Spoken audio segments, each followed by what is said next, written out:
Joseph Stalin nació el 18 de diciembre de 1878. Fue un revolucionario y político comunista soviético de origen georgiano. Gobernó la Unión Soviética desde mediados de la década de 1920 hasta su muerte.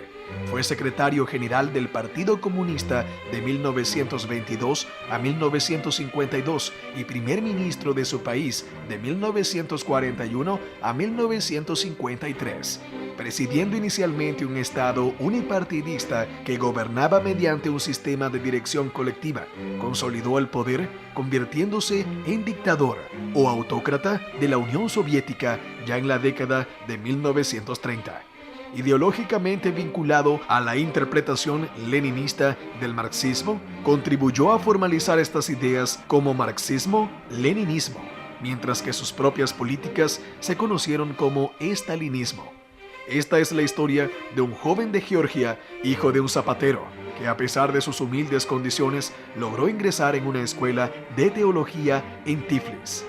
En los años siguientes se convertiría en uno de los líderes de una de las mayores revoluciones de la historia, que cambió el siglo XX y ha dejado una serie de acontecimientos en la historia hasta nuestros días.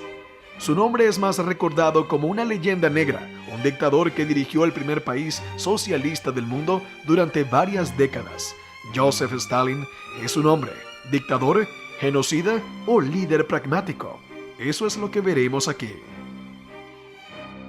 La infancia y adolescencia de Stalin parecen haber sido totalmente típicas del entorno del que procedía, el mundo de los artesanos y tenderos pobres, pero no indigentes, de una pequeña ciudad de las afueras del imperio. Era un mundo en el que las rudas costumbres sociales coexistían con la tradición de los vecinos de ayudarse mutuamente, y los periodos de bienestar se alternaban con los de penuria. Para mantenerlo en la escuela de teología, sus padres tuvieron dificultades, pero contaron con la ayuda de amigos y familiares. Tanto su padre como su madre le trataron con rudeza y cariño a mitad de curso. Hay pocas pruebas de las emociones de Stalin hacia su padre, que murió joven. Sin embargo, todo indica que sentía verdadero afecto por su madre. Las cartas que le escribió en años posteriores contenían pasajes como: «Hola, querida mamá, ¿cómo estás? ¿Cómo te sientes?». Stalin tenía con ella una verdadera deuda de gratitud. Trabajó duro para proteger a su hijo de las necesidades y permitirle recibir una educación, y cuidó de él durante muchas enfermedades, incluida la viruela, que marcó su rostro para el resto de su vida. No hay indicios de que su infancia le convirtiera en un rebelde, como pretenden muchas biografías. Tenía su dignidad y se enfrentaba a sus colegas. Tenía buena memoria, pero a pesar de ello, tenía 2 dedos del pie izquierdo pegados, y su brazo izquierdo tenía las articulaciones mal, y nunca funcionó del todo. Pasó casi 6 años, de 1888 a 1894, en la Escuela Teológica de Gori. Fue un estudiante modelo, e incluso recibió un estipendio. Su reputación era buena, ya que rezaba bien y cantaba en el coro de la iglesia, y se llevaba bien con los profesores. Se graduó en 1894 y obtuvo una calificación de excelente en varias asignaturas. Su éxito académico le valió una recomendación para ingresar en un seminario teológico. En esta escuela también aprendió ruso. En septiembre de 1894, tras superar con éxito el examen de ingreso, el joven Joseph se matriculó en el Seminario Teológico de Tiflis. En virtud de sus antecedentes, ganó como una forma de beca el alojamiento y sus comidas. Tendría que pagar solo por su ropa y cursos. Pasó otros 4 años en este seminario, ahora en una gran ciudad y con costumbres diferentes, pero tenía la compañía de algunos amigos de Gori. También recibió una calificación de excelente en su certificado. En ese seminario, su vida fue dura. Las condiciones de disciplina eran muy duras. Estaban constantemente vigilados. Para pasar el tiempo, el joven leía literatura georgiana e intentaba escribir algunos versos. A partir de su 3er año en el seminario, sus notas empezaron a bajar y cada vez se le sorprendía con más asiduidad infringiendo las normas. También leía libros prohibidos por el seminario, como las novelas de Víctor Hugo. participaba en un grupo de debate y cada vez se interesaba más por la política. Según su biografía oficial, en agosto de 1898, cuando aún estaba matriculado en el seminario, Joseph se unió a una organización socialdemócrata y comenzó a trabajar como propagandista para pequeños grupos de trabajadores. En esta época su lectura del marxismo era superficial, pero cada vez le interesaba más.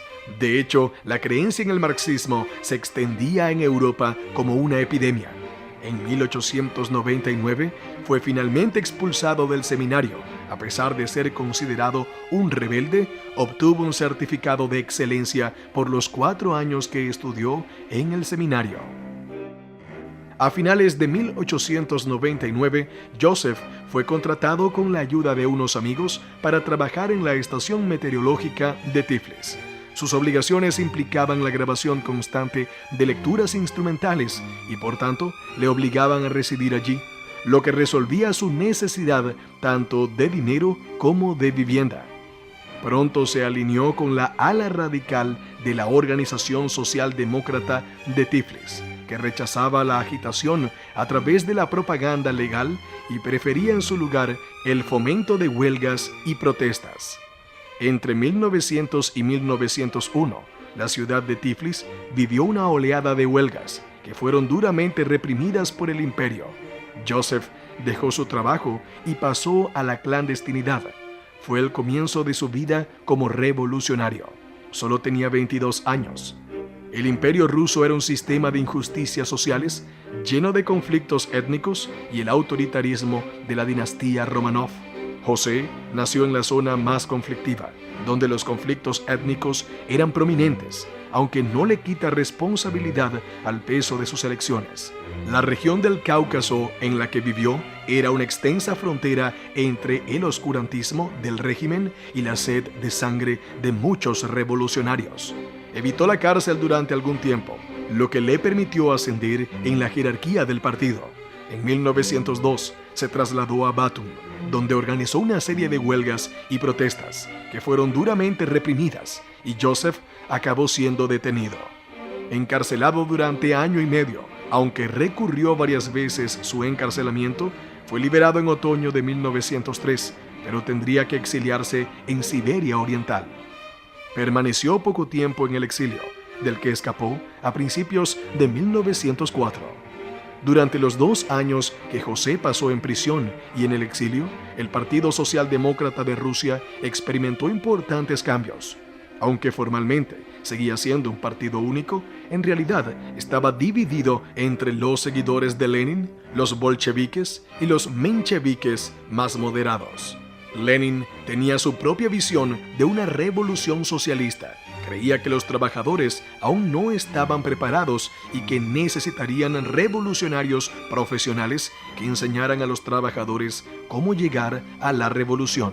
Según él, esto aceleraría el tiempo histórico y Rusia pasaría de una etapa atrasada al comunismo sin pasar por una revolución burguesa. Esta corriente pasó a llamarse marxismo-leninismo. Los mencheviques, por su parte, tenían una visión más ortodoxa del marxismo. Según ellos, había que seguir los dictados de Karl Marx, es decir, el proceso revolucionario debería ser gradual y orgánico, primero deshaciéndose del zarismo, llevando a cabo una revolución burguesa, industrializando Rusia y llegando después al comunismo. José se inclinaba más por la visión de Lenin, al abrazar la revolución radical. La primera revolución rusa en 1905 intensificó inicialmente la discordia entre bolcheviques y mencheviques, pero acabó por acercar a ambos bandos.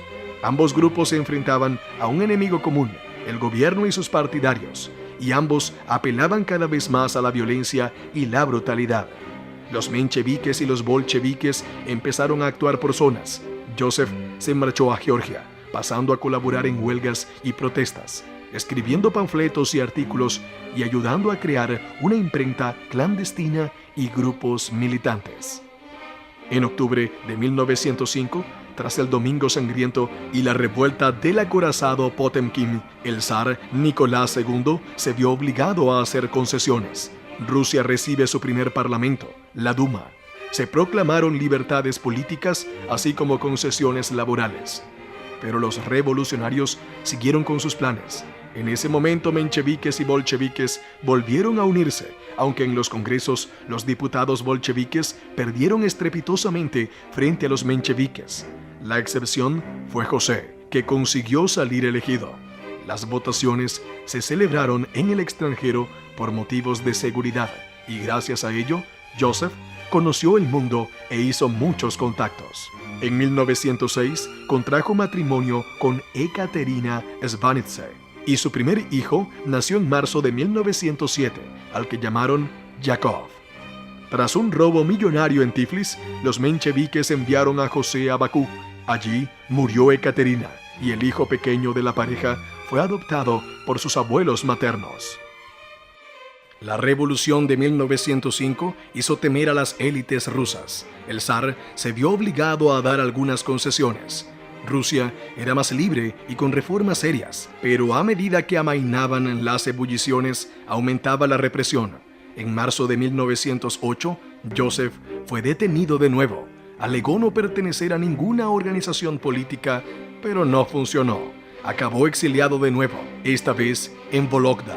Allí permaneció 4 meses, hasta que consiguió escapar y en 1909 regresó a Bakú, pero acabó siendo detenido de nuevo en 1910. Permaneció en Siberia durante 5 años. Acabó declarando y le redujeron la condena, y regresó a Vologda para cumplir su condena y se quedó hasta 1911. Tras su salida del exilio, logró un ascenso meteórico dentro del partido, llegando a ser miembro del Comité Central en 1912. Viajó por toda Rusia y pasó mucho tiempo entre Moscú y San Petersburgo, escribiendo artículos, publicando periódicos bolcheviques y componiendo estrategias. Joseph era partidario de un partido unificado y sin divisiones étnicas. Se consideraba un actor en el escenario de la Rusia imperial, no solo en Georgia, dejando atrás su pasado como joven nacionalista y socialdemócrata transcaucásico. Se transformó conscientemente en Stalin. Comenzó a utilizar el seudónimo de Sonido Ruso, que simbolizaba su afinidad con el movimiento revolucionario, alrededor de la época en que entró en la dirección del partido bolchevique. Sin duda, Stalin merecía su posición y su reputación como destacado bolchevique. Sus dotes organizativas y de redacción, su audacia, firmeza, cabeza fría, gustos sencillos, adaptabilidad y devoción a Lenin contribuyeron a su ascenso a la cima de la jerarquía.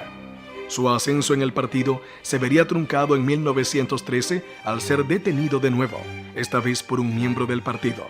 Fue condenado a 4 años de prisión en Siberia. Los años de exilio fueron dolorosos. Stalin se sentía aislado y sin mucha comunicación con los miembros del partido. Pedía libros y no le contestaban. Le faltaba dinero y en cierto modo aceptó su condición. Pasó los 4 años en la más pura ociosidad. Pescaba y vivía su vida a temperaturas de menos 45 grados centígrados. Parecía que el clima no era bueno para los revolucionarios, que el sueño de una revolución socialista nunca se haría realidad. Pero con la entrada de Rusia en la Gran Guerra, las perspectivas cambiaron. A finales de febrero de 1917, la revolución estalló espontáneamente. La revolución estalló sin previo aviso, como consecuencia de la desestabilización social provocada por casi 4 años de guerra, y el zar y sus consejeros no comprendieron de inmediato la gravedad de la situación. Lenin, que estaba en Suiza, se enteró de la revolución leyendo sobre ella en los periódicos occidentales. Las noticias también tardaron en llegar a Stalin en su exilio siberiano, ya que las autoridades locales, aparentemente esperando que los reveses pasaran, prohibieron a sus periódicos locales imprimir informes desde Petrogrado. La abdicación del zar da lugar a celebraciones generalizadas. Su hermano, el gran duque Miguel, había sido nombrado sucesor de Nicolás, pero también renunció al trono, poniendo fin así a la monarquía. Stalin fue liberado y se dirigió a Petrogrado. En la capital encontraron el poder político dividido. El parlamento ruso, la Duma, había formado un gobierno provisional, compuesto principalmente por miembros de los mencheviques que querían establecer una república parlamentaria. Mientras tanto, se formó un poder paralelo con el Soviet de Diputados Obreros y Soldados de Petrogrado, un órgano revolucionario cuya autoridad provenía del apoyo de los obreros sublevados y, lo que es más importante, de los soldados de la guarnición de Petrogrado, que ejercían una importante cuota de poder real. El Soviet estaba administrado por miembros de partidos socialistas, los socialdemócratas mencheviques y los socialistas revolucionarios. Estos dos partidos eran las fuerzas más influyentes dentro del campo revolucionario. Los eseritas y los mencheviques estaban en posición de determinar los objetivos a corto y largo plazo de la revolución. Ambos partidos creían en una revolución burguesa. El ideal socialista quedaba lejos. Los bolcheviques, en cambio, se hicieron a un lado en ese momento, pero ambos tenían una visión pragmática y realista. Por el momento, lo ideal era evitar una guerra civil, ya que podría llevar al país al colapso. Se adoptó una política de consenso. Se apoyaría al gobierno provisional mientras promoviera la causa de la revolución. Desde Suiza, Lenin escribió contra la coalición, defendió una vía más radical, declaró la guerra al gobierno provisional y abogó por la revolución socialista. Stalin mantuvo una posición moderada. En cuanto se enteró de la revolución, Lenin se apresuró a abandonar Suiza y partió hacia Rusia. Deseoso de entrar en el ruedo, negoció un acuerdo con las autoridades alemanas que le permitieron viajar a Rusia a través de territorio enemigo. Conviene recordar que Rusia seguía en guerra con Alemania, incluso después de la caída del zar. Al dar este paso, Lenin asumió un grave riesgo y se expuso a acusaciones de colaboración con el enemigo o incluso de espionaje. Sin embargo, el fin justificaba los medios. Necesitaba llegar a Petrogrado. En cuanto desembarcó del tren, anunció públicamente su plan de acción. Lenin propuso la ruptura con el gobierno provisional y que los bolcheviques promovieran la ruptura para la aplicación inmediata de una revolución socialista, nacionalizando la tierra, los bancos y transformando los latifundios en granjas modelo. Lenin seguía sin dar respuesta a cómo se llevaría a cabo esta revolución socialista en Rusia, que seguía siendo un país atrasado desde el punto de vista de las ideas de Marx. Hay que señalar que los bolcheviques aún no tenían mayoría absoluta entre los revolucionarios. El propio Stalin estaba en contra, pero Lenin intentó atraer aliados mediante la conciliación, cediendo altos cargos del partido. Gracias a ello, Stalin ganó la elección para el puesto en el Comité Central. El autor nos dice que este cambio repentino de Stalin sigue siendo una incógnita, porque hasta entonces no era un bolchevique radical, pero quizás necesitaba a alguien a quien seguir. Aún no estaba preparado para ser un líder. Ante la ineptitud y el mantenimiento de Rusia en la guerra por el gobierno provisional, el pueblo empezó a mostrar su descontento. Era el terreno fértil que necesitaban los bolcheviques para extender su plan de gobierno. Los bolcheviques necesitaban el momento adecuado para tomar el poder. En julio se produjeron varias manifestaciones y estallaron enfrentamientos. Los bolcheviques no asumieron la autoría de las marchas, pero al gobierno provisional no le importó. Arrestó a algunos miembros de los bolcheviques y Lenin huyó, con la ayuda de Stalin, a Finlandia. Stalin, que era poco conocido, permaneció en Petrogrado. Stalin se quedó para reforzar las filas del partido. Kerensky, el líder interino del gobierno provisional, se enemistó con el jefe del ejército y fue perdiendo cada vez más apoyo. Entre septiembre y octubre, Lenin regresó a Petrogrado. Había llegado el momento de tomar el poder. Faltaba la tercera parte del trío. Trotsky había sido uno de los líderes de los soviets de la Revolución de 1905 y después pasó la mayor parte del tiempo en Estados Unidos en el exilio. Sus ideas siempre chocaron con las de Lenin, pero en una cosa estaban de acuerdo. Había llegado la hora de una revolución socialista en Rusia. Había regresado a su país en mayo de 1917 y su atracción por Lenin era natural.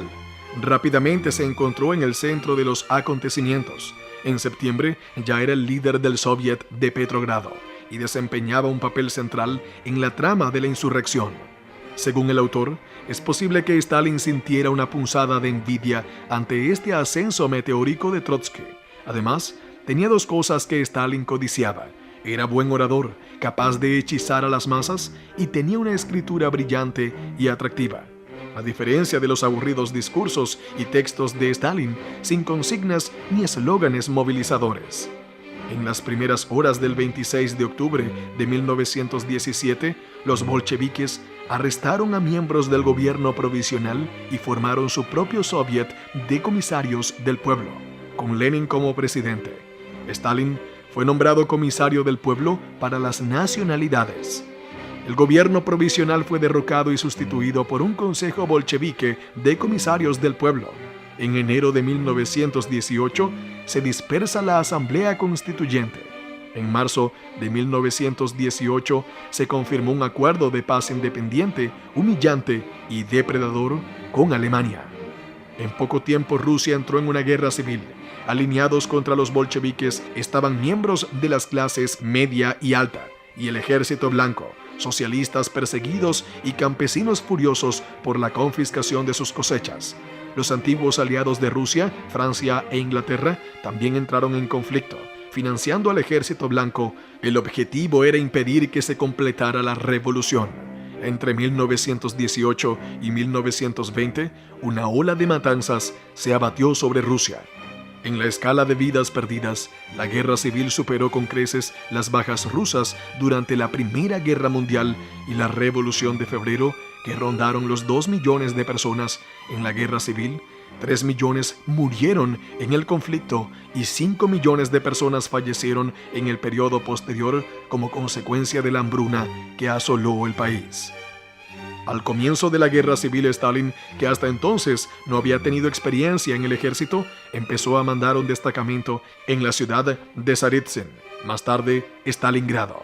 Tras algunas derrotas, comenzó a emprender una serie de persecuciones y purgas, eliminando a quienes eran considerados burgueses y leales al zar.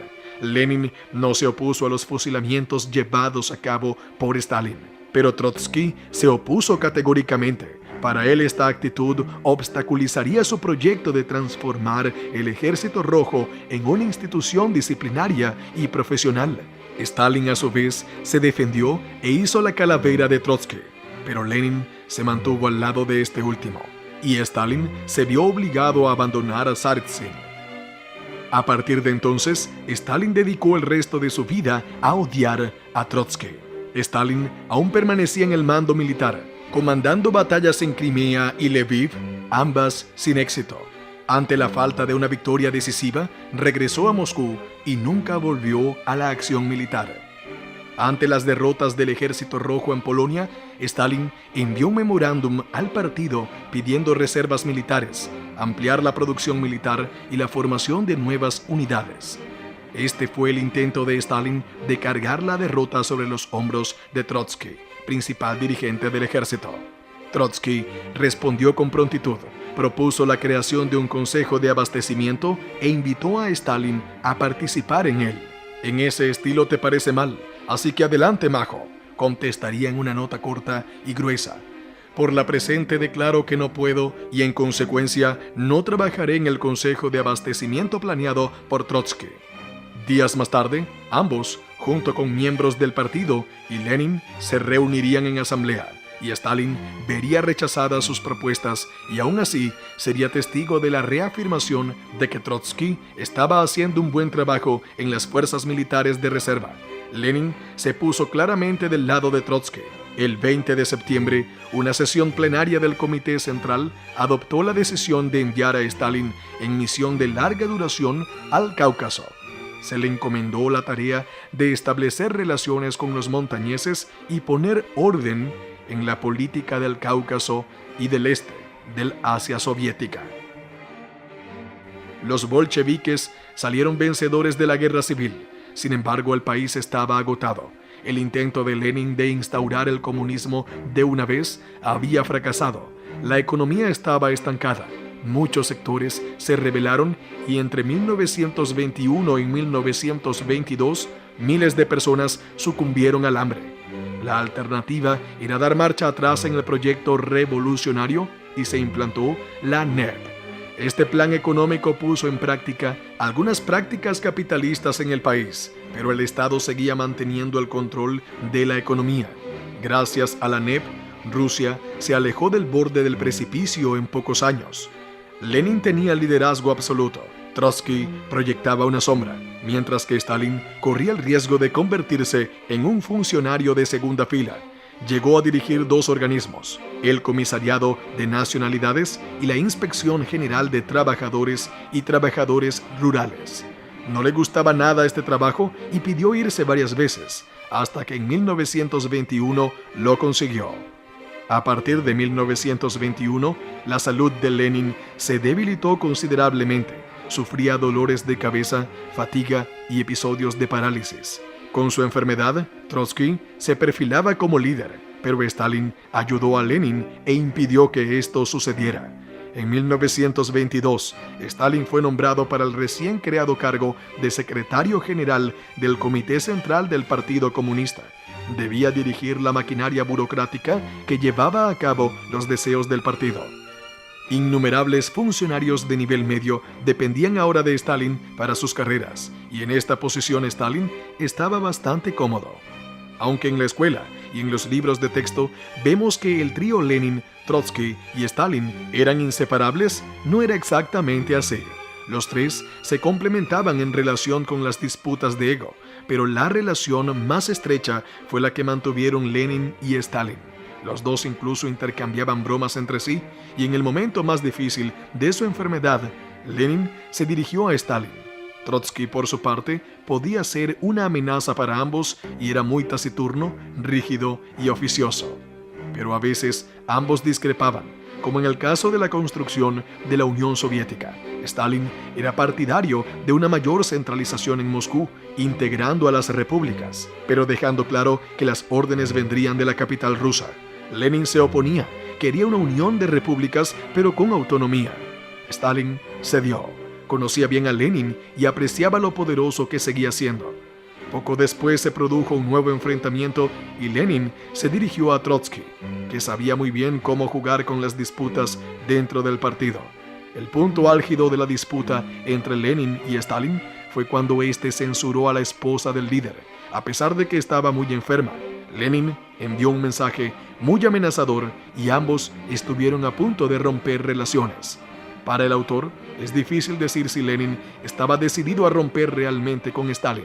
Para él, se trataba más bien de una maniobra política, ya que su salud languidecía. No quería mostrar debilidad. Su autoridad en el partido dependía de la obediencia incondicional entre los funcionarios del partido y de las rivalidades entre sus dirigentes. Dentro de este mecanismo, Stalin era el contrapeso perfecto a las ambiciones de los demás líderes bolcheviques, así como un administrador insustituible. Las acciones de Lenin formaban parte de un reequilibrio que requería una disminución del poder de Stalin. Aunque dolido, Stalin no se tomó demasiado a pecho la actitud de Lenin, le echó la culpa a su enfermedad, pero en el seno del Politurbo se desataría una feroz batalla, especialmente tras la muerte de Lenin en enero de 1924. Stalin fue rápidamente acusado por otros dos amigos, Bukharin y Nisoviev. Decían que no colaboraba con la colectividad del partido y que quería tomar las decisiones a su antojo. El primer episodio crítico se produjo en 1923 con la crisis de Alemania. Estaba en contra de fomentar una revolución socialista en ese país en ese momento. Por otro lado, Trotsky, Bukharin y Zinoviev estaban deseosos de continuar la revolución en otros países. En vista de ello, Stalin se adelantó y convocó a los partisanos a una reunión, distanciándose de la idea de que él no debatía las decisiones. En la reunión, Stalin quiso conocer las propuestas y advirtió que si la ofensiva se hacía mal, los alemanes ganarían y toda la revolución se derrumbaría. Quería que en caso de guerra, la Unión Soviética se preparara seriamente. Trotsky quería que se produjera el ataque, que no tuvieran otra oportunidad, pero el pragmatismo de Stalin se impuso. Convencido de que la Unión Soviética no estaba preparada y de que la derrota podía ser el final, El siguiente paso en el declive del poder de Trotsky se produjo en septiembre. Stalin fue elegido por el partido para dirigir los consejos administrativos militares, dominio de Trotsky. Los historiadores no saben cómo se orquestó el acuerdo, pero la lógica es simple. Siendo el líder del Ejército Rojo y muy carismático, Trotsky podría muy bien dirigir a las tropas y declarar un ataque a Alemania o incluso tomar el poder. Para los miembros del partido era primordial hacerse con el control del Ejército Rojo. Nada mejor que ponerlo bajo el control del principal oponente de Trotsky. Resentido y aislado, en octubre de 1923, Trotsky lanzó un contraataque.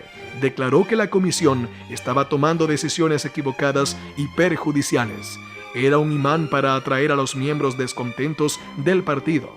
La polarización entre Stalin y Trotsky se agravó durante los 2 años siguientes. Tras la muerte de Lenin, en enero de 1924, se reunieron en el Congreso de Mayo, donde se leyó el testamento del líder. El testamento se leyó de tal forma que disminuyeran las pullas a Stalin. Al final del Congreso, Stalin fue reelegido secretario general. Tras ser elegido, se dedicó a reformar la estructura del partido y a atraer aliados.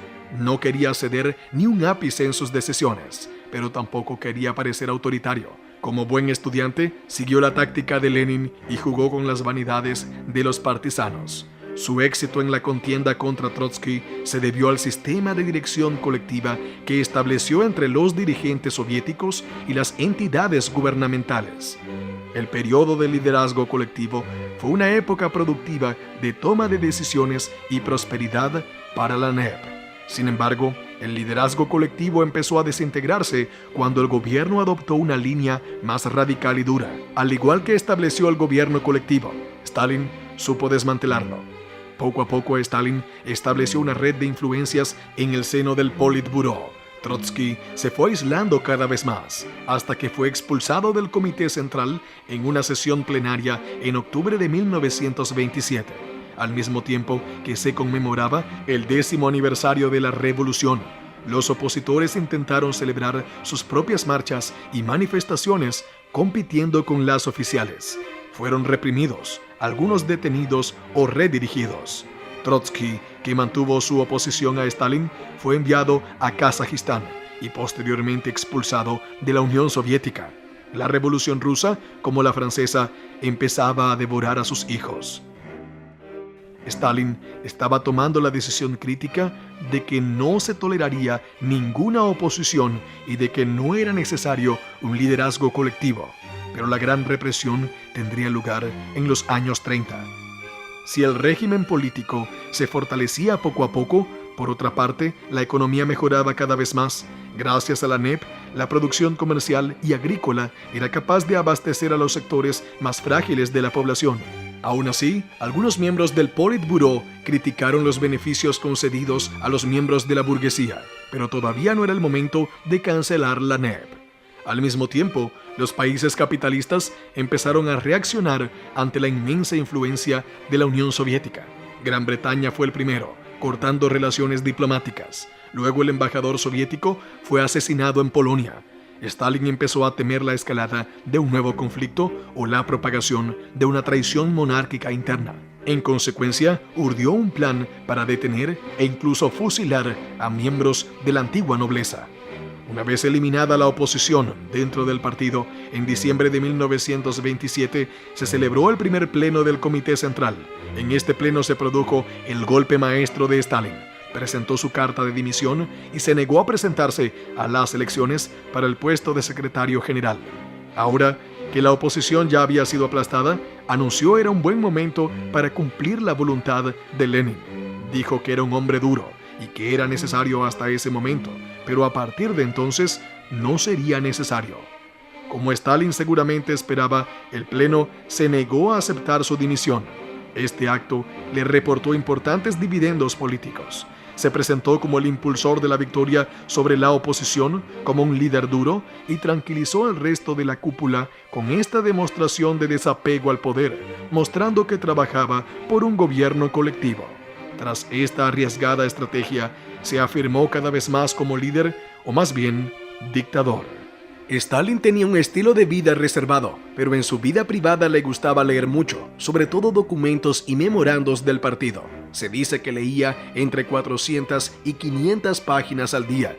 Como era de esperar, estudió a Marx y Engels. Le gustaba el primero y era crítico con los escritos del segundo.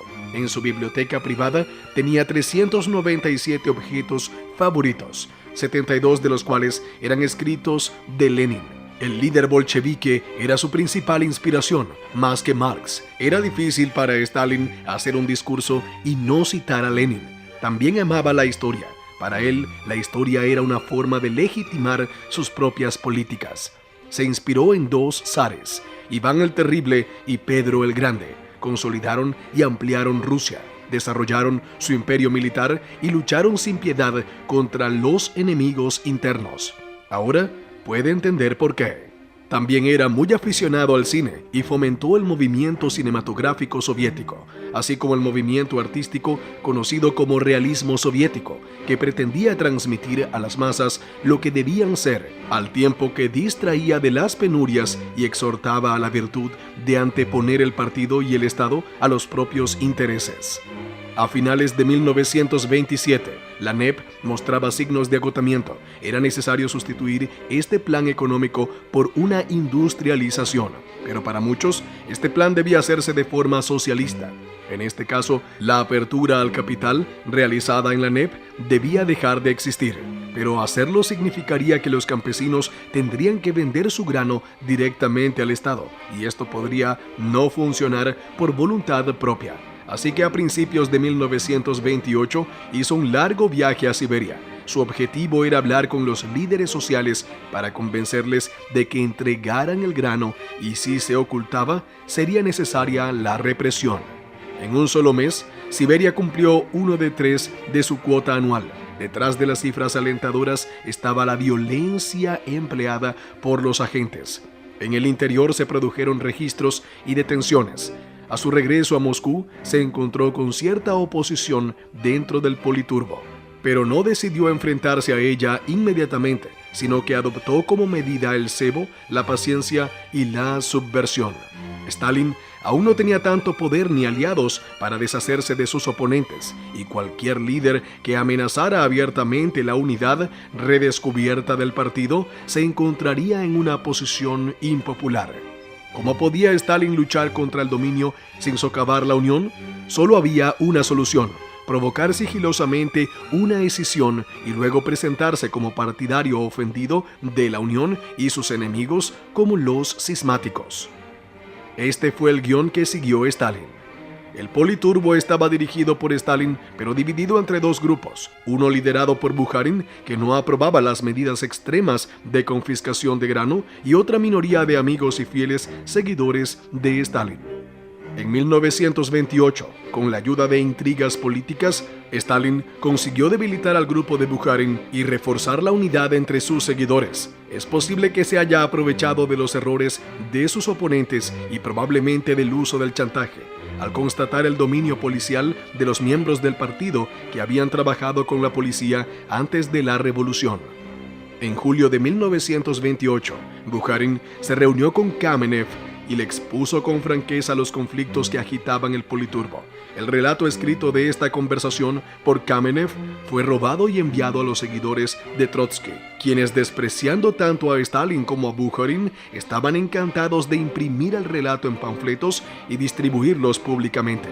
La verdadera historia aún no se ha aclarado del todo, pero aunque Stalin y la policía secreta, que ya estaba bajo su control, no tuvieran nada que ver con el robo de los billetes, no cabe duda de que hizo todo lo posible para que los panfletos tuvieran una amplia difusión. Bukharin y sus partidarios estaban irremediablemente comprometidos. Bukharin fue tachado de disidente que confraternizaba con la oposición derrotada a espaldas de sus colegas del Politurbo. Junto con este escándalo, Stalin activó la maquinaria propagandística y proclamó metódica y persistentemente la idea de que destruiría a los derechistas dentro del partido. Así se lograría finalmente la victoria del socialismo y la tan esperada superación de las dificultades y conflictos. Esta simple idea fue un imán para los funcionarios menores del partido. La mayoría de los miembros del partido, cada uno por sus razones, pasaron a apoyar a Stalin y entre 1929 y 1930, Bukharin y sus aliados fueron expulsados del Politburó y relegados a la categoría de funcionarios de segundo rango. Ninguno de ellos sobrevivió al terror. La victoria de Stalin en el Politburó fue el resultado de intrigas políticas y errores cometidos por sus oponentes. El secretario general hizo buen uso de su vasta experiencia construyendo y manipulando el poder y la influencia que había adquirido durante los años de disputa con Trotsky, Zinoviev y Kamenev. Tampoco puede pasar por alto la importancia del poder de Stalin como secretario general para influir en los nombramientos. Sabía cómo manipular a la gente, cómo esperar el momento oportuno y golpear con la fuerza exacta para no ahuyentar a los partidarios potenciales o indecisos, disfrazando sus verdaderas intenciones. Se presentaba como un político razonable y un miembro leal de la comunidad del partido, despiadado solo contra sus enemigos. Dentro de unos años, todo sería completamente distinto. Muchos de los que apoyaron a Stalin lamentaron amargamente su elección cuando les llegó el turno de enfrentarse a la destrucción. Esto constituyó el genio de Stalin, asegurarse de que sus víctimas solo desarrollaran remordimientos cuando ya era demasiado tarde. El resultado de la victoria de la facción de Stalin fue que se despejó el camino para el gran salto de la industrialización. Puso todo su empeño y dinero en adquirir maquinaria y fábricas para el impulso, e incluso se benefició de la crisis de 1929, porque los países occidentales prefirieron cooperar con la Unión Soviética. Al fin y al cabo, necesitaban capital. La era de los planes quinquenales había comenzado. En la primera parte del documental sobre Stalin, vimos su caminar desde Georgia hasta el poder total en la Unión Soviética. En esta segunda parte, veremos cómo fue la consolidación de su poder, su liderazgo en la Segunda Guerra y sus últimos días en plena Guerra Fría. Tras el proceso de colectivización de la tierra, como se predijo, al confiscar Stalin el grano de los campesinos, estos disminuirían la producción, lo que de hecho ocurrió a partir de 1930. Cada cosecha era peor que la anterior, lo que llevó a los recolectores de grano a recurrir a métodos cada vez más despiadados. Para combatir estas actitudes campesinas y perseguir su objetivo de industrialización, Stalin recurrió a la vía más sencilla y segura: la confiscación de las tierras de los campesinos y la transformación de estos en obreros en granjas gestionadas por el Estado. El método empleado es más conocido como colectivización, que implicaba el traslado forzoso a gran escala de los campesinos a granjas colectivas, los kolkhozes. La violencia con la que se llevó a cabo la colectivización pronto encontró resistencia. A lo largo de 1926 y 1927, las autoridades identificaron solo 63 incidentes de agitación antigubernamental a gran escala en las zonas rurales. En 1929 se produjeron más de 1.300 incidentes de este tipo, en los que participaron 244.000 personas. Solo en enero y febrero de 1930 se produjeron unos 1.500 incidentes, con 324.000 participantes. Stalin no respondió inmediatamente. En un intento de calmar los ánimos, dio un paso atrás temporal. Acudió a la prensa para dar a conocer los beneficios y avances de la colectivización y permitió que algunos campesinos tomaran posesión de parte de las tierras y otras propiedades, así como la reapertura de las iglesias que habían sido cerradas durante la colectivización. Los ánimos de los campesinos no decayeron y en marzo entre 1,5 y 2 millones de campesinos participaron en actos. Las revueltas se extendieron especialmente por Ucrania. Los levantamientos se llevaron a cabo de forma desorganizada y sin mucha potencia de fuego. La respuesta se hizo con ametralladoras e incluso cañones. Las detenciones masivas de líderes sublevados minaron la resistencia.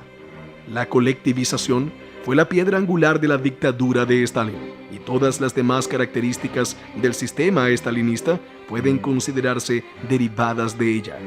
La violencia a gran escala contra la clase más numerosa del país requería un gran aparato de opresión, complementado por un sistema de campos y lugares de exilio. Entre los años 1930 y 1932, cientos de miles de personas fueron fusiladas. Se cree que casi 700,000 y más de 2 millones de personas fueron exiliadas, a veces simplemente arrojadas a campos abiertos. Las terribles condiciones de vida, el trabajo agotador y el hambre causaron muchas víctimas, especialmente entre los niños. La producción agrícola de aquellos años cayó en picada y debido a la industrialización, el presupuesto para el campo era cada vez menor. En consecuencia, la ración para la población también se hizo cada vez más pequeña y entre 1931 y 1933, la Unión Soviética sufrió la Gran Hambruna.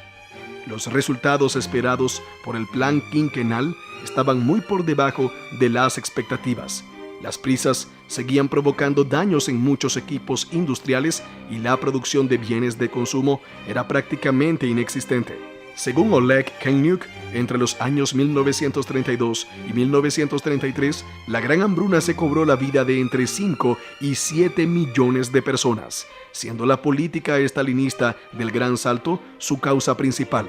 Es más, fueron las decisiones de Stalin las que en lugar de aliviar la tragedia, la agravaron. La hambruna fue un resultado inevitable de la industrialización y la colectivización. Los kolkhozes no fueron capaces de suministrar la producción necesaria y los trabajadores rurales se vieron privados de incentivos para trabajar, además de padecer hambre. El interés del Estado no era el mismo que el de los campesinos, que escondían grano para alimentarse. Stalin podría utilizar el sistema fiscal en lugar de confiscar toda la producción. Así animaría a los campesinos a producir. También podría reducir la exportación de grano o comprarlo en el extranjero. Sin embargo, Stalin rechazó ambas opciones y solo tomó algunas medidas en 1933, reduciendo la producción industrial, pero ya era demasiado tarde. Aunque todo el país sufrió hambrunas y represión masiva, Ucrania y el Cáucaso septentrional fueron los más afectados. Fue en estas dos importantes regiones de la Unión Soviética donde se aplicó con mayor brutalidad la política de requisas punitivas de grano y de terror. Dos razones interrelacionadas explican que Stalin se centrara en estas áreas. La región de Ucrania y el Cáucaso suministraba hasta la mitad de todo el grano recogido por el Estado, pero en 1932-33 entregaron un 40% menos que el año anterior. Stalin quería su grano y estaba furioso porque no le suministraban lo que necesitaba. La segunda razón es que Stalin veía la crisis de 1932 como una continuación de la guerra contra el campesinado y como un medio de consolidar los resultados de la colectivización. Ucrania había estado en contra desde 1930 y encima estaba cerca de Polonia. Temía que Polonia pudiera aprovecharse de esta situación. Incluso con todo este terror, la producción era mínima y continuar así significaba la bancarrota. Las prisiones y los exiliados no daban frutos, y en 1933 la gran red de campos y prisiones no podía hacer frente al creciente flujo de detenidos.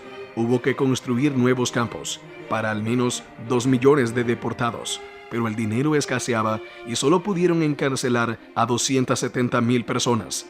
La Unión Soviética se debilitaba a medida que crecían las tensiones internacionales. En 1931, Japón invadió Manchuria y en 1933, Hitler llegó al poder en Alemania, por lo que Stalin se vio obligado a buscar alianzas con los países occidentales. En 1933, el Politburó urdió un plan para que la Unión Soviética se uniera a la Sociedad de Naciones, acercándose a Francia y Polonia frente a Alemania. Pero para ello, los soviéticos tenían que dar muestras de ser un país donde funcionaran las instituciones. La absorción de cereales se abortó rápidamente y en su lugar se introdujeron cuotas en las que los campesinos tenían un objetivo y si lo superaban, se quedaban con el excedente para venderlo. También se permitió a los campesinos tener pequeñas parcelas de tierra para su propio cultivo, y en el futuro estas explotaciones corresponderían a una gran parte del consumo interno de grano y carne. A partir de 1933, con el segundo plan quinquenal, se reorientó la economía. Se habló incluso de una vida próspera. Para fomentar el trabajo, incluso se promulgó una directiva que prohibía las detenciones arbitrarias y se liberó a algunos presos. Sin embargo, en 1934, la policía secreta OGPU fue abolida y en su lugar se creó el Comisariado del Pueblo para Asuntos Internos, más conocidos como NKVD, que reunía las ramas más inofensivas del mantenimiento de la ley y el orden y la seguridad pública. Aunque en 1934 hubo menos detenciones, las víctimas de la represión siguieron siendo cientos de miles. Ese mismo año, Kirov, amigo y aliado de Stalin, sería asesinado, lo que provocaría el regreso de las persecuciones. Los años de moderación del régimen aseguraron la prosperidad del pueblo soviético. La situación alimentaria mejoró. También lo hizo la producción industrial y los incentivos financieros estimularon la productividad. Stalin lanzó el eslogan: "La vida mejoró, la vida se hizo más feliz". Entre 1935 y principios de 1936, la persecución de los antiguos opositores fue acompañada de reorganizaciones en las más altas esferas del poder. El asesinato de Kirov reforzó la posición de tres jóvenes intrépidos: Nikolai Lejov, Andrei Jdanov y Nikita Khrushchev. Las purgas continuaron. Se organizaron juicios amañados. El objetivo era eliminar a los viejos miembros del partido para dar entrada a unas filas jóvenes, nuevas y serviles a Stalin. Paralelamente al gran terror que estaba teniendo lugar en la Unión Soviética, Stalin vio desarrollarse una guerra inminente. Hitler subió al poder en 1933. Las potencias occidentales aplicaron una política de apaciguamiento con los nazis. Los japoneses asaltaron las fronteras orientales y en julio de 1936 estalló la Guerra Civil Española. Los republicanos en España sufrieron una serie de derrotas. Ante esto, Stalin se involucró directamente y algunos informes españoles decían que las derrotas fueron causadas por traiciones dentro del cuartel general. El autor relaciona este episodio con el aumento de las persecuciones perpetradas por Stalin, indicando que no quería que estos episodios de traición se produjeran en su territorio, por lo que autorizó una serie de persecuciones. Los informes sobre traición y anarquía en España fueron un componente importante de la campaña de propaganda para intensificar la vigilancia y combatir a los enemigos dentro de la Unión Soviética. A finales de la década de 1930, los dirigentes occidentales prefirieron apaciguar a Hitler antes que tomar una alianza con Stalin, tendencia que alcanzó su punto culminante en el Acuerdo de Múnich. El 30 de septiembre de 1938, los dirigentes de Gran Bretaña y Francia, Neville Chamberlain y Edward Daladier, firman un acuerdo con Hitler y Mussolini por el que entregan a Alemania la región de los sudestes de Checoslovaquia, una zona poblada principalmente por germanoparlantes. Checoslovaquia se vio obligada a aceptar este pacto devastador. La Unión Soviética fue simplemente ignorada, a pesar de haber firmado acuerdos de asistencia mutua con Francia y Checoslovaquia. De este modo, Stalin quedó excluido de las políticas de las grandes potencias europeas. Stalin se tomó la actitud como un insulto personal, condenando la actitud de Francia e Inglaterra. Al mismo tiempo, trasladó las tropas del Ejército Rojo. Hitler, confiado en que nadie le detendría, se apoderó de todo el territorio de Checoslovaquia. Incluso los observadores más optimistas de la época se dieron cuenta de que Múnich había hecho prácticamente inevitable la guerra. La primavera y el verano de 1939 fueron una época de urgentes maniobras y negociaciones diplomáticas. Nadie confiaba en nadie y todos buscaban alguna maniobra para derrocar al otro. ¿Qué era lo que más preocupaba a Stalin durante este periodo? ¿Presionar a sus socios occidentales o explorar la posibilidad de una alianza con los nazis? Según Oleg, la actitud de Stalin hacia los alemanes parecía alternar entre la aprobación y la irritación, pero el líder soviético no confiaba en Hitler y emprendió una fuerte propaganda antinazi en la Unión Soviética. Independientemente de las verdaderas inclinaciones de Stalin, fue Hitler quien tomó la iniciativa de elaborar un pacto de no agresión germano-soviético. En cuanto el canciller alemán decidió que su invasión de Polonia, prevista para el 1 de septiembre, requería la cooperación soviética, tomó las medidas necesarias para promover un acercamiento entre ambos países. El 21 de agosto, Stalin recibió una correspondencia personal de Hitler, en la que insinuaba de forma bastante transparente sus planes para Polonia y expresaba su deseo urgente de concluir un pacto de no agresión en pocos días. Hitler pidió a Stalin que recibiera a von Ribbentrop en Moscú al día siguiente, o como mínimo el 23 de agosto. El 21 de agosto, Molotov, ministro de Asuntos Exteriores de Stalin, entregó la respuesta de Stalin al embajador alemán en Moscú. Von Ribbentrop podría ir a Moscú el 23. Stalin estaba allí ese día para recibir al embajador alemán, y cada parte consiguió lo que quería.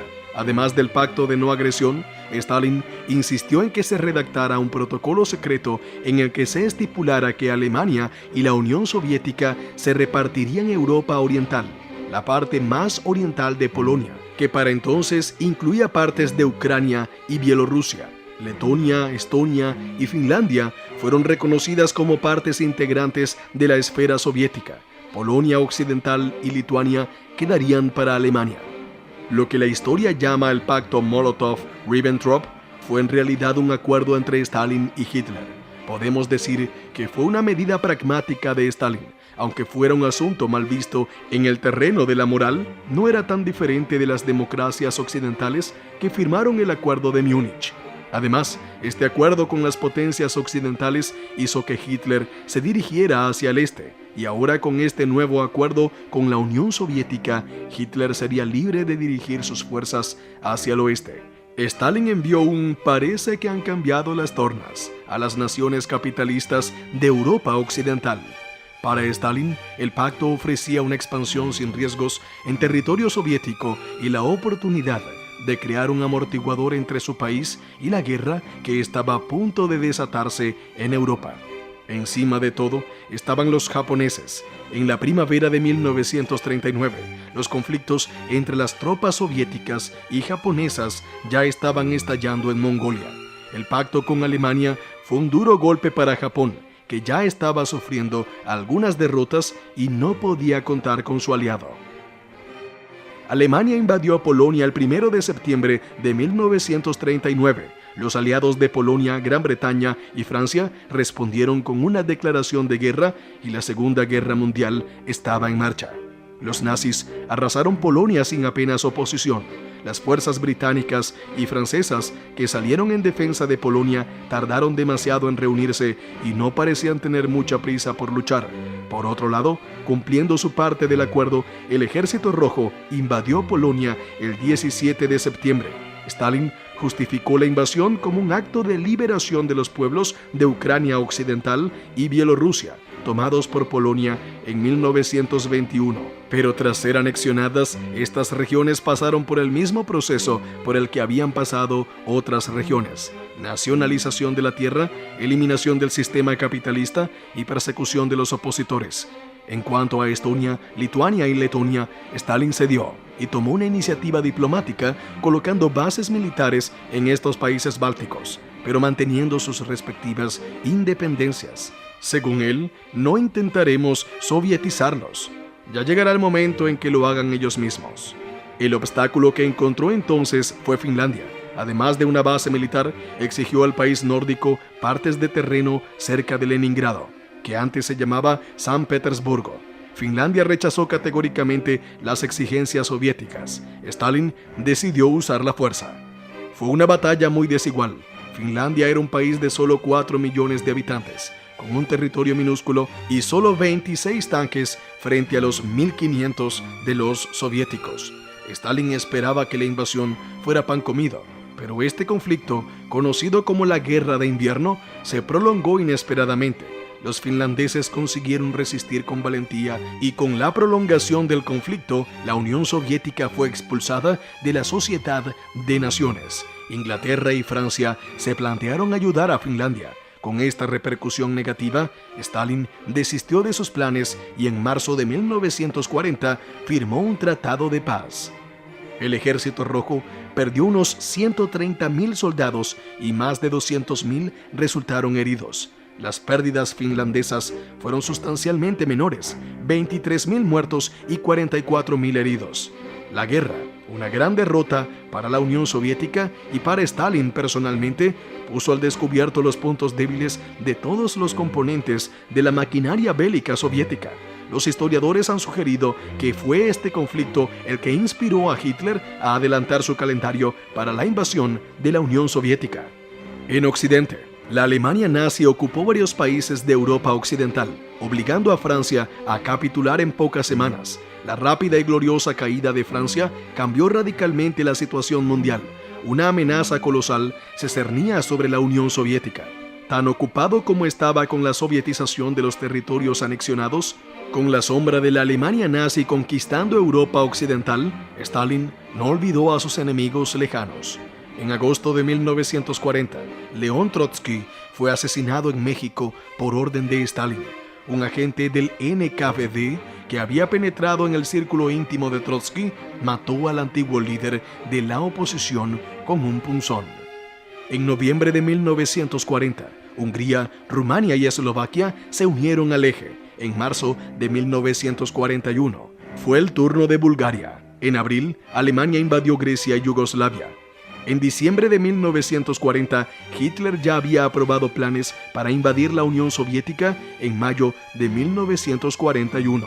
El único aliado que le quedaba a Stalin era su propio pueblo. El líder soviético pasó los últimos meses antes de que Hitler marchara sobre la Unión Soviética, consolidando su poder y realizando esfuerzos extraordinarios para impulsar el poderío militar del país. Durante la preguerra, la Unión Soviética intentó desesperadamente aumentar la producción bélica y modernizarla al mismo tiempo. En 1940, la producción militar ya era 2 veces y media superior a la de 1937. En 1940, los soviéticos tenían 25.000 tanques. De ellos, solo 1.500 eran de diseño moderno. Tenía 18.000 aviones de combate, un cuarto de los cuales eran de diseño moderno. A pesar de la celeridad empleada, el proyecto de modernización del ejército estaba lejos de completarse. Algunos historiadores cuentan que Stalin imaginaba que Hitler no atacaría en 1941 para tener tiempo de reequipar y preparar al Ejército Rojo. Imaginaba que Hitler no quería luchar en 2 frentes y poner fin a la asociación económica firmada por el Pacto Germano-Soviético, pero en junio de 1941 la realidad llamó a la puerta. Stalin, perplejo por el ataque, imaginando que se trataba de un ataque de los generales alemanes sin el consentimiento de Hitler, envió a Molotov a informarse a la embajada alemana, mientras los generales del Ejército Rojo esperaban la orden de contraatacar. Molotov regresó con la confirmación del ataque alemán y, en consecuencia, Stalin preparó sus defensas. El primer día de lucha fue catastrófico. Según fuentes oficiales soviéticas, el 22 de junio el Ejército Rojo perdió 1.200 aviones, muchos de los cuales fueron destruidos en los aeropuertos. Los argelinos seguían invadiendo varios kilómetros de las fronteras. Una semana después, la capital de Bielorrusia había sido tomada. Stalin sintió el golpe de la invasión. Pasó unos días aturdido y sin reacción. Molotov tuvo que tomar las primeras iniciativas. Incluso creó un comité de defensa del Estado. El líder soviético no regresaría hasta el 3 de julio, cuando pronunció un discurso radiofónico a la nación. En el discurso, Stalin adoptó un tono amistoso y conciliador. Llamó a la nación a luchar contra los nazis, haciendo hincapié en que era una cuestión de vida o muerte. Entre el comienzo de la guerra y el 1 de enero de 1942, murieron, resultaron heridos o fueron capturados 4.5 millones de miembros del Ejército Rojo y la Armada. Las causas de esta catástrofe fueron la insuficiente preparación para la guerra, el ataque por sorpresa del enemigo y las ventajas militares y organizativas del ejército alemán. El mando militar y la dirección política de Stalin también dejaban que desear. Las respuestas eran lentas y cuando se tomaban eran erróneas. Los líderes del Ejército Rojo tenían pocos conocimientos sobre cómo detener un avance enemigo o minimizar las bajas mediante el uso de retiradas estratégicas a posiciones preparadas de antemano. La retirada estaba prohibida.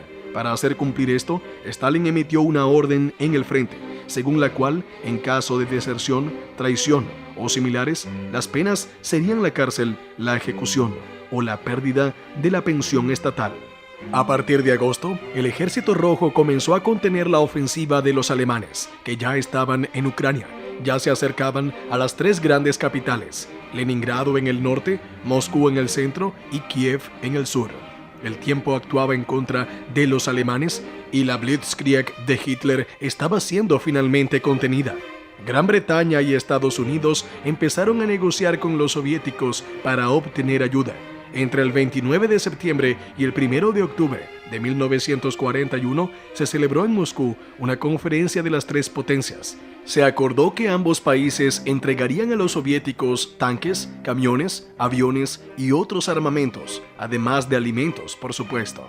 La peor derrota de la guerra hasta ese momento tendría lugar los días 14 y 15 de septiembre en la ciudad de Kiev, cuando 452.700 soldados soviéticos fueron rodeados. La retirada no tuvo lugar y estos soldados murieron o fueron capturados. La destrucción de esta inmensa fuerza no hizo sino reforzar el avance estratégico alemán. Los informes indican que el propio Stalin confió a Zhukov que la derrota se debía a él. La derrota en Ucrania aumentó el peligro para Leningrado. El 8 de septiembre, la ciudad estaba completamente rodeada. Al día siguiente, los alemanes lanzaron una nueva ofensiva que llevó la línea del frente hasta las puertas de la ciudad. A finales de septiembre, el avance se había paralizado. Había comenzado el sitio de Leningrado, uno de los capítulos más aterradores de la Segunda Guerra Mundial y uno de los testimonios más inquietantes del valor del pueblo soviético. Durante el asedio, cientos de miles de civiles murieron de hambre o por los bombardeos alemanes. En octubre, los alemanes se acercaban a Moscú y el día 14 estaban a pocos kilómetros. Se preparó una evacuación de emergencia, pero no toda la ciudad fue evacuada. El avance alemán fue detenido. A finales de octubre, las tropas soviéticas habían contenido el avance enemigo en la dirección central, sumado a la decidida lucha del Ejército Rojo, que había sufrido grandes pérdidas. El agotamiento de los soldados alemanes y el deshielo del barro y la nieve del otoño contribuyeron a espantar la invasión. Stalin, que había permanecido en la capital, comenzó a preparar una estrategia de defensa mejorada para Moscú.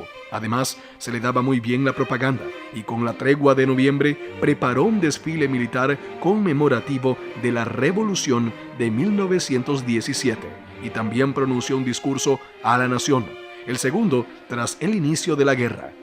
Los alemanes intentarían una nueva ofensiva para tomar la capital en diciembre, pero finalmente fue bloqueada. En enero, los soviéticos prepararon la contraofensiva e hicieron retroceder al enemigo a una distancia de entre 100 y 250 kilómetros de Moscú. Por fin había un verdadero motivo de celebración. En mayo de 1942, los soviéticos sufrieron otra derrota, esta vez en Crimea. La siguiente ofensiva de Hitler fue hacia el Cáucaso y el Volga. En julio, los alemanes se acercaban a Stalingrado. Stalin estaba irritado por la falta de iniciativa de los demás aliados. Quería un segundo frente para dividir al ejército alemán. El 12 de agosto, Stalin se encontró cara a cara con Churchill. Se reunieron en Moscú. El primer ministro británico justificó la ausencia del nuevo frente por las derrotas en el norte de África y el Mediterráneo. Stalin se irritó al oír esta justificación y dijo a Churchill que no tuviera miedo de enfrentarse a Hitler. El primer ministro británico recordó al líder soviético que había luchado durante un año solo contra los alemanes. Por último, Churchill habló de los planes para desembarcar en el norte de África, con vistas a invadir Francia. El último día de su estancia en Moscú, el ambiente se tranquilizó. Al mismo tiempo, los alemanes habían tomado Stalingrado y se acercaban a los campos petrolíferos del Cáucaso. Según las estadísticas oficiales soviéticas, solo de enero a octubre de 1942 resultaron heridos o fueron capturados 5,5 millones de soldados del Ejército Rojo. Sin embargo, poco a poco, la formación de nuevos ejércitos y el heroísmo de los defensores de Stalingrado y el Cáucaso permitieron estabilizar el frente. La escasez de mano de obra de Hitler, que perseguía simultáneamente múltiples objetivos difíciles, también contribuyó a cambiar el impulso. En las ruinas de Stalingrado, los soldados soviéticos se enfrentaron a divisiones alemanas en una reñida batalla. Según todas las apariencias, fue una repetición de finales de 1941. Los ejércitos alemanes masacrados ya no podían avanzar. Tras infligir grandes pérdidas, el Ejército Rojo tenía en ese momento la oportunidad de tomar la iniciativa. La cuestión era cómo y cuándo contraatacar. El contraataque llegó en los alrededores de Stalingrado. Esta famosa victoria soviética fue la culminación de heroicos esfuerzos e inmensos sacrificios realizados por todo el país. Demostró que también Stalin había aprendido por fin de las derrotas pasadas. La bien preparada ofensiva soviética en las afueras de la ciudad que lleva el nombre de Stalin comenzó el 19 de noviembre de 1942. Pocos días después, la fuerza alemana de 330.000 soldados en Stalingrado, dirigida por el general, más tarde mariscal de campo Friedrich Paulus, fue rodeada. Tras frustrar los intentos alemanes de romper el cerco, el 2 de febrero de 1943, las fuerzas soviéticas obligaron finalmente al enemigo a capitular.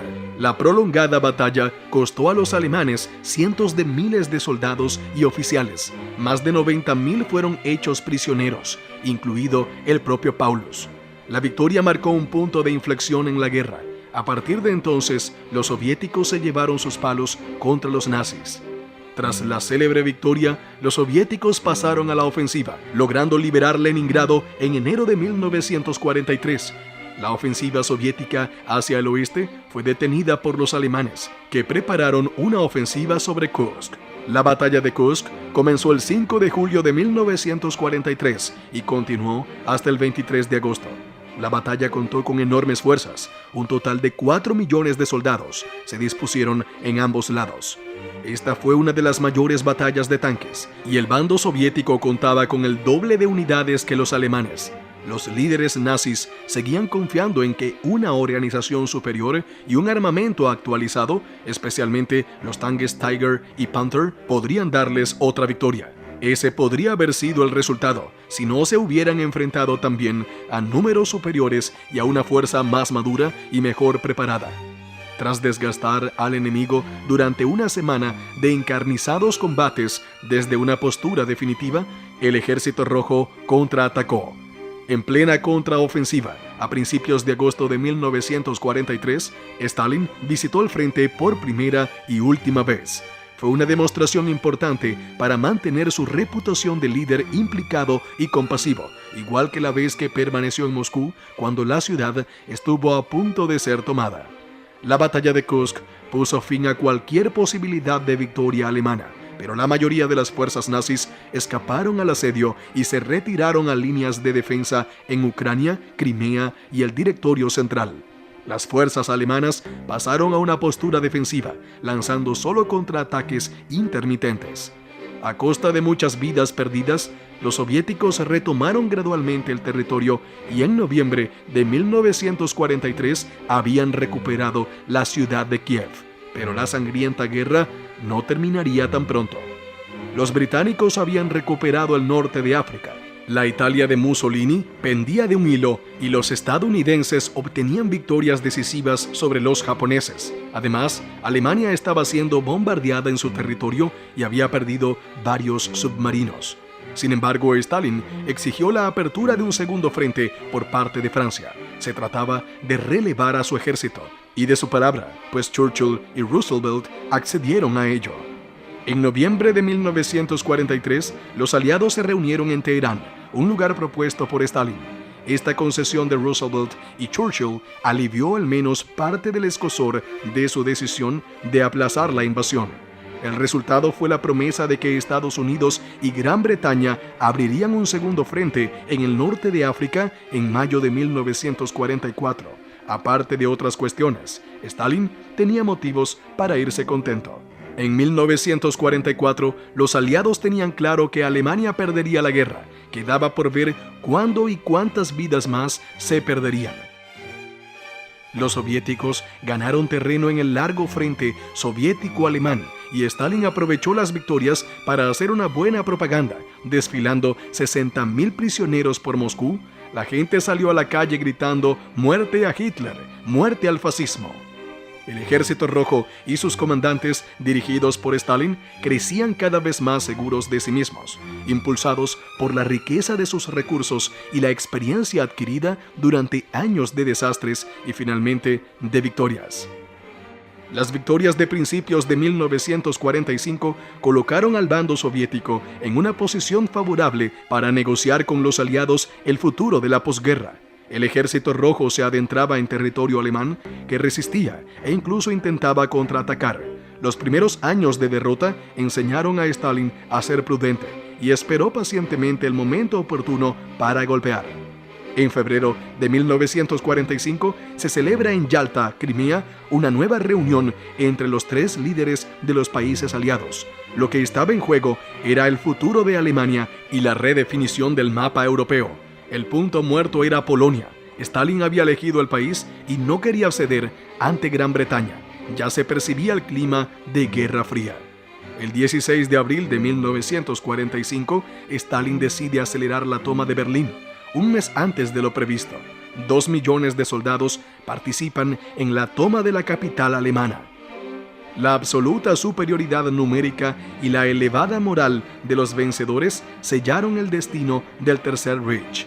A primera hora de la mañana del 1 de mayo, Stalin fue informado por un mensaje telefónico urgente del mariscal Zhukov de que Hitler se había suicidado en su búnker de Berlín el día anterior.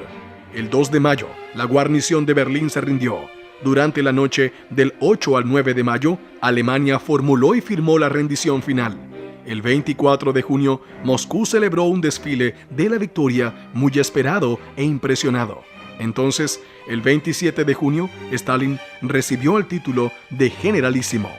Tras la fiesta y las celebraciones, en julio, Stalin partió hacia Alemania, donde tendría lugar otra reunión entre los tres aliados. Sería la primera vez con el presidente estadounidense Henry Truman, ya que Roosevelt había muerto meses antes. Truman era más duro y quería dificultar las negociaciones. Incluso habló con Stalin sobre las pruebas de las bombas atómicas que se estaban desarrollando. El líder soviético conquistó lo que pudo en Europa y algunas bases en el norte de China, y también se comprometió a ayudar en la guerra contra Japón. Antes de que las tropas estuvieran listas, Estados Unidos lanzó bombas atómicas sobre territorio japonés para no perder los territorios ocupados. Stalin ordenó al Ejército Rojo que ocupara los territorios que les pertenecían por derecho. En los meses siguientes, Estados Unidos y la Unión Soviética lucharían por partes de Japón durante meses. Para los millones de ciudadanos soviéticos que sobrevivieron a los horrores de la guerra, las disputas y ambiciones de los políticos eran algo periférico. El país, por fin en paz, podía mirar al futuro con esperanza. La victoria elevó a Stalin a cotas sin precedentes. El Ejército Rojo se había convertido en una de las fuerzas más formidables del planeta, pero el mundo de posguerra seguiría poniendo a prueba los límites de la Unión Soviética. El país estaba devastado y debilitado. 27 millones de personas habían muerto en la guerra, muchos de ellos jóvenes. El futuro del país, la hambruna, volvería a golpear en 1946, 1947 y los países incorporados por la Unión Soviética seguirían intentando resistir. La maquinaria propagandística soviética estaba preparada. Stalin debía ser elevado como principal artífice de la victoria y las bendiciones del socialismo debían ser enarboladas, ahora que poco a poco se presentaba una nueva contienda. La Guerra Fría fue más una evolución gradual que un acontecimiento con un comienzo claro. Los líderes mundiales implicados en este proceso no solo velaban por los intereses fundamentales de sus países, sino que reaccionaban ante situaciones concretas y a menudo inesperadas, con decisiones a menudo ilógicas. Stalin no fue una excepción.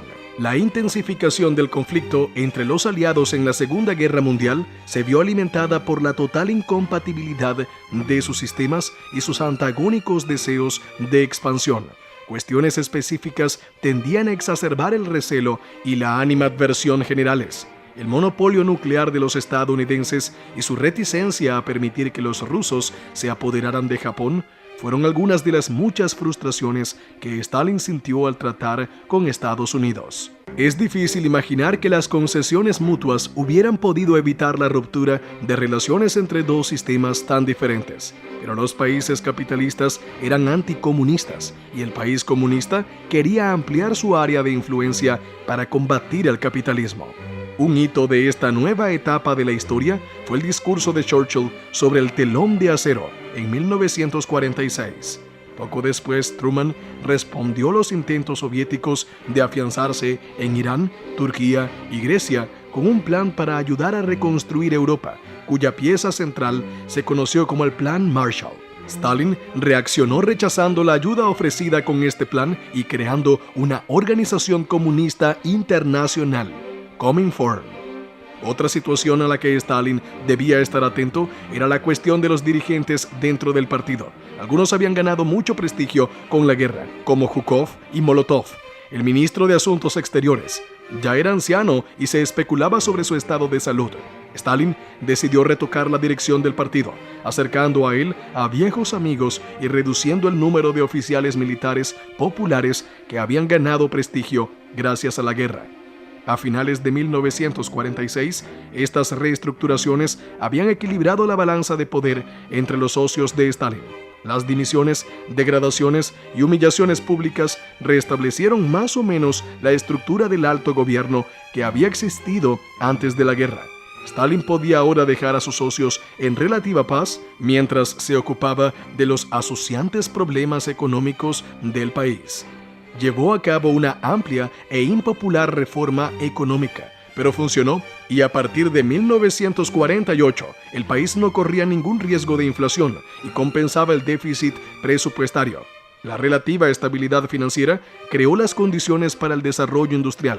Los indicadores económicos de 1948 sugerían que se habían superado las consecuencias más perjudiciales de la guerra y que se habían alcanzado los principales objetivos de la recuperación de posguerra.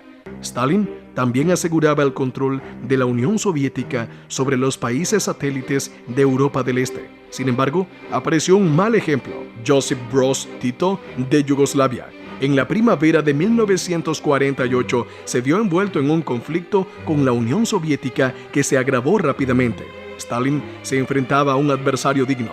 Tito era un dictador nato que, a diferencia de otros líderes comunistas, no había sido simplemente puesto en el poder por Moscú, sino que se había ganado su puesto luchando contra los nazis. Además, se vio reforzado por la ausencia de tropas soviéticas en Yugoslavia. Tito quería la independencia política y aspiraba a ser el líder del bloque comunista, y tradujo estas pretensiones en actitudes. En resumen, ignoró uno de los principios básicos de la stalinización, la sumisión total a Moscú. Tito se hizo más fuerte y representó un doloroso golpe para Stalin. Por primera vez desde la disputa con Trotsky, se enfrentaba a la oposición de un gran líder dentro del movimiento comunista, y a diferencia de Trotsky, Tito tenía poder real y fuerzas capaces de reaccionar. La insubordinación de Tito no solo fue un golpe para el amor propio de Stalin, sino también un peligroso precedente y una grieta en el monolítico bloque soviético. Otros podrían seguir el ejemplo de Tito. En el lado occidental, el primer incidente grave fue sobre Alemania. Stalin impuso un bloqueo en los sectores occidentales de Berlín, que fue roto por un suministro de aire. El punto muerto se debió al hecho de que la capital alemana estaba en el lado oriental, pero parte de ella era parte del bloque occidental. En abril de 1949, Alemania Occidental pasó a formar parte de la OTAN. Al mes siguiente, Stalin se vio obligado a levantar el bloqueo y ese otoño, Alemania quedó formalmente dividida en dos estados separados. Ante las amenazas de Occidente, Stalin aceleró el proceso de sovietización de los países de Europa del Este, manipulando, purgando y sustituyendo a los líderes rebeldes para poner en su lugar a dirigentes obedientes a sus dictados. Los reveses sufridos por Stalin en Europa se vieron compensados en parte por el avance del comunismo en Asia. El 1 de octubre de 1949, una victoria comunista en la prolongada Guerra Civil China dio lugar a la proclamación de la República Popular China bajo el liderazgo de Mao Zedong. Los dirigentes soviéticos establecieron inmediatamente relaciones diplomáticas con el nuevo gobierno y rompieron todos los vínculos con el derrotado Kuomintang. El temor de Stalin a enfrentarse con Mao, a lo que se había enfrentado con Tito, no se hizo esperar, pues China era una fuerza demasiado grande para seguir siendo un satélite más. La primera reunión de los dos líderes comunistas tuvo lugar el 6 de diciembre de 1949. Desde 1948, Mao intentaba reunirse con Stalin, que dio largas a su camarada hasta que ganó la guerra civil. Los dos líderes comunistas tenían mucho en común, y Mao admiraba a Stalin. Se refería al líder soviético como el viejo. Además de los consejos, Mao pidió la revocación de los tratados en 1945, por los que la Unión Soviética había obtenido partes de Mongolia. Stalin se negó, alegando que este acuerdo formaba parte de la Conferencia de Yalta y que anularlo daría a las potencias occidentales un pretexto para reclamar tierras soviéticas. Mao debió de tener sentimientos encontrados, pero permaneció en Rusia hasta las celebraciones del 70 cumpleaños de Stalin, el 21 de diciembre. Sin embargo, el 22 de enero de 1950 volvieron las negociaciones entre ambos, y el 14 de febrero se firmó en el Kremlin el Tratado de Amistad, Alianza y Asistencia Mutua, junto con varios otros tratados complementarios. Con estos acuerdos, la Unión Soviética incorporó a su bloque a la nación más poblada del mundo. Había comenzado el apogeo de la amistad sino-soviética. Con el apoyo de la Unión Soviética, China reparó su economía y construyó cientos de nuevas fábricas en sus sectores más importantes. La Guerra de Corea, que comenzó poco después de la visita de Mao, reforzó los lazos entre ambos regímenes, especialmente su componente militar. Bajo la superficie, sin embargo, había una tensión que ya se había manifestado durante la visita de Mao. Las proclamaciones de objetivos ideológicos comunes y de unidad contra el mismo enemigo no pudieron ocultar las diferencias basadas en intereses nacionales divergentes. La llegada al poder de los comunistas chinos fue solo el principio de una complicada relación en la que los dos países aspiraban al liderazgo del movimiento comunista internacional. El acuerdo alcanzado por Stalin duraría hasta que la economía china volviera a crecer y dejara de depender de la Unión Soviética. La victoria comunista en China coincidió con otro acontecimiento importante. A finales de agosto de 1949, tras haber dedicado inmensos recursos al desarrollo de su capacidad nuclear, la Unión Soviética realizó su primera prueba de una bomba atómica.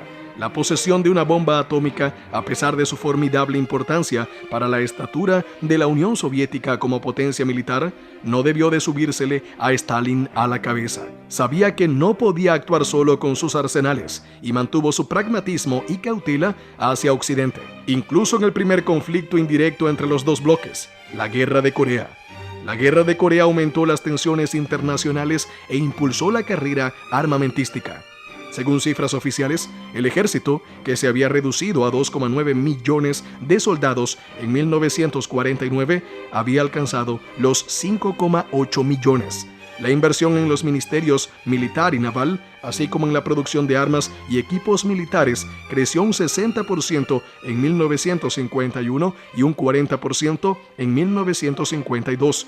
En comparación, la inversión pública en los sectores no militares de la economía soviética creció a un ritmo del 6% en 1951 y el 7% en 1952. Hasta los últimos días de su vida, Stalin se aferró al poder con dureza. Incluso con cierta paz interna, mantuvo su modo habitual de gobernar con detenciones, purgas y traslados de personas. Sus acciones dan testimonio de un empeño implacable por aferrarse al poder hasta llegar al último impedimento, la muerte. La última etapa de su viaje hacia esa destitución comenzó la noche del 28 de febrero de 1953, un sábado, cuando invitó a sus 4 camaradas más cercanos de entonces, Malenkov, Beria, Khrushchev y Bulganin, a su casa para la última cena de su vida. Al día siguiente, sus guardaespaldas lo encontraron paralizado y comenzó la agonía sobre si llamar o no a miembros de la muy sospechosa profesión médica. El 2 de marzo, los médicos confirmaron lo peor. Un derrame cerebral había llevado al anciano al borde de la muerte. Por primera vez en muchas décadas y de forma totalmente inesperada, la Unión Soviética se enfrentaba a un traspaso de poder al más alto nivel. Al igual que Lenin, Stalin no había ungido a un sucesor ni creado un mecanismo legal para la transferencia organizada del poder. Los dirigentes soviéticos, seguros de que Stalin no se recuperaría, se propusieron cambiar el sistema de poder supremo que él había establecido. Stalin estuvo unos días grave y el 5 de marzo falleció. Antes de su muerte, el grupo más cercano al líder soviético resolvía los asuntos de Estado y establecía los ritos funerarios. Adoptaron la decisión de colocar el sarcófago con el cuerpo embalsamado de Stalin en el mausoleo de Lenin. Durante un tiempo, los líderes soviéticos se mostraron realmente igualitarios y unidos en su determinación de impedir que surgiera otro tirano. Se retractaron de algunas de las decisiones más duras de Stalin y empezaron a conceder una relativa libertad al resto del mundo. Se vieron implicados en esta dirección no solo por su coincidencia, sino también por la creciente crisis que ya era evidente bajo el gobierno de Stalin. La muerte del hombre que no había estado dispuesto a contemplar ningún debate sobre el cambio abrió la puerta a que las reformas se aplicaran con mayor rapidez. Durante 3 días, a partir del 6 de marzo de 1953, la Unión Soviética se despidió ceremonialmente de Joseph Stalin.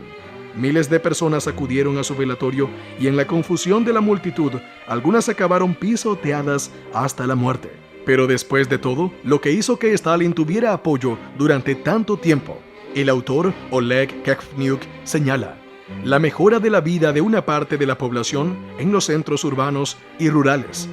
La victoria en la Segunda Guerra Mundial, pagada con 27 millones de vidas, hizo que Stalin fuera visto como un salvador, además del miedo a una posible tercera guerra mundial, además de las prácticas de purgas, detenciones y fusilamientos.